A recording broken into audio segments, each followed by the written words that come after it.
All things in nature share balance, and as human beings, we need a deep understanding of this balance.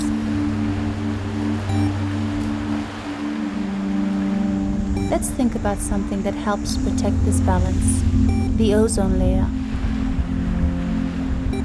Surrounding our planet, the ozone layer acts as a natural filter for the sun's ultraviolet radiation.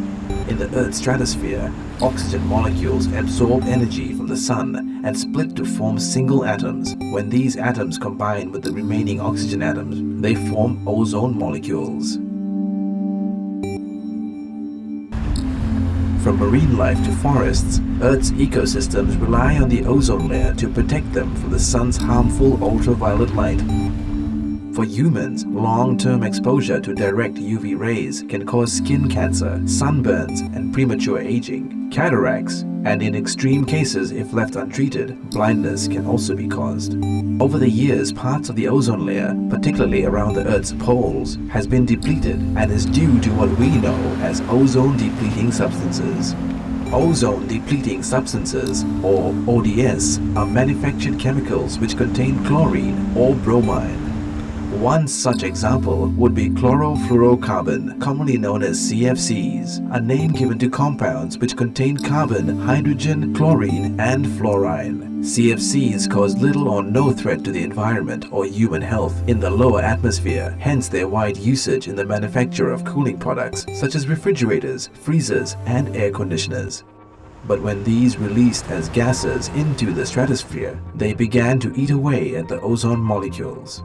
As this negative effect of CFCs and other ODS on Earth's protective ozone layer became a major concern, research began on alternative substances.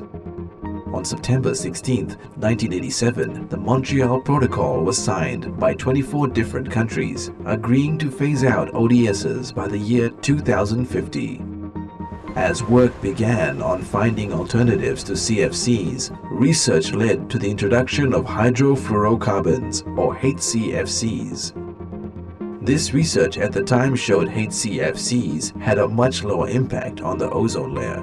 Though the ozone-depleting potential of HCFCs may be minimal, researchers did not predict the extended consumption of HCFC products in the years to come. It is estimated that if not controlled, HCFCs could become responsible for about 10 gigatons or 10 billion metric tons of CO2 emissions by the year 2040.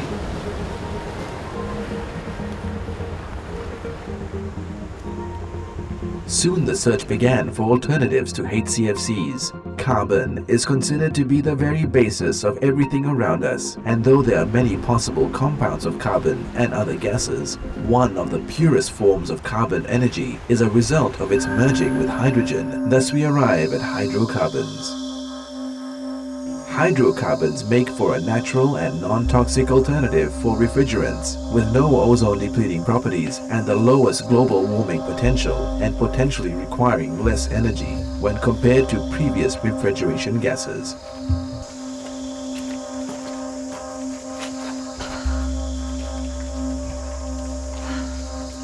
The largest consumer of electricity in modern buildings are air conditioning systems, with sometimes as much as half of the energy consumption being allocated to cooling. There is a number of gases that could make sustainable energy a reality, with hydrocarbons being one of them.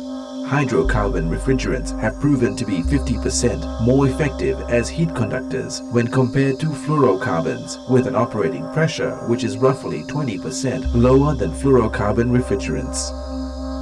Because of this low operating pressure, there is less stress on the compressor, reducing chances of leaks and unwanted discharges, normally caused by added pressure on piping, fittings, and hoses. This added effectiveness to the operating system in turn adds more life to operating systems due to less wear and tear. As of 2014, many European manufacturers have adopted hydrocarbon technology for both commercial and domestic refrigeration equipment, allowing them to produce units that in the long run are more cost and energy effective. In China, at the end of 2013, 3 out of 4 refrigerator manufacturers had made the change to hydrocarbon refrigerants. Guidelines in regard to working with hydrocarbons are being developed and adopted. A lot of these are general safety measures that can be carried over from previous refrigeration safety standards. Working with any gas requires a well-ventilated area, and hydrocarbons are no exception. Ventilation is important when we take into account that the toxic potential of hydrocarbons links to its hydrophobic nature, meaning that it can be vaporized, thus making it very harmful as it can be easily inhaled. But as mentioned, precautions against this is standard practice with all gases. But how about in terms of heat retention? How much more effective is it to use hydrocarbons as opposed to fluorocarbons?